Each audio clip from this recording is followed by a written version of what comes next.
Welcome back. A new report from the Washington Post reveals former President Donald Trump and his allies have started mapping out specific plans to use the federal government, to punish his critics and opponents if he wins a second term in the White House.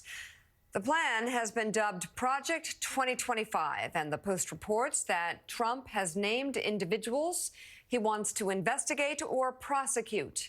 Those people include former Chief of Staff John Kelly, former Attorney General Bill Barr, former Attorney Ty Cobb, former Joint Chiefs of Staff Chairman General Mark Milley. That's according to people who have talked to Trump and spoke on the condition of anonymity.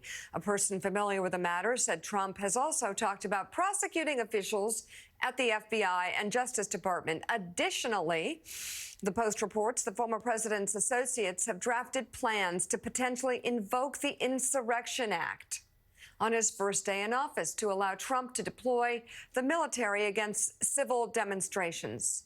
Joining us now is one of the co-authors of that new report, national political reporter at the Washington Post, Isaac Arnsdorf. Isaac, thank you so much for reporting on this. Tell us what else the former president plans to do if he wins re-election.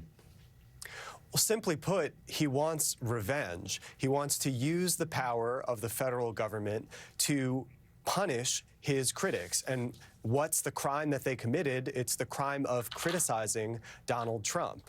But the big takeaway from our reporting is not just that he is saying this, it's that the people who are around him, who are angling for a job in his second term, are starting to come up with detailed implementation plans to actually do that. So that means that they will be staffing the White House with people who will carry out those orders, and that they will be eliminating the traditional insulation between the White House and the Justice Department to clear the way for Trump and his aides to be directly involved in criminal prosecutions.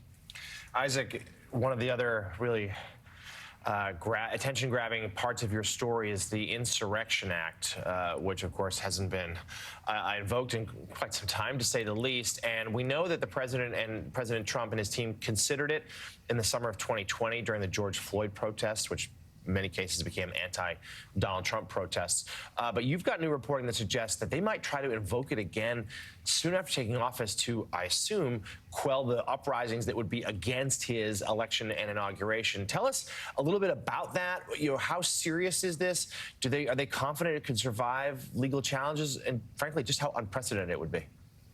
Yeah, that's exactly right. So this is another thing where Trump has actually said publicly that he regrets not deploying the military in the summer of 2020, and if given another chance, he will not hesitate. So his associates, specifically Jeffrey Clark, the former Justice Department official who viewers will remember as co-conspirator 4 in the federal case and a co-defendant in the Georgia case, Jeffrey Clark is hearing this and is starting to work on a plan on day one, prepare a justification to invoke the Insurrection Act, which would empower the president to deploy the military domestically against civil unrest, temporarily suspending posse comitatus. And you could try that to challenge that in court, but the reality on the ground would be not exactly martial law, but something in the neighborhood.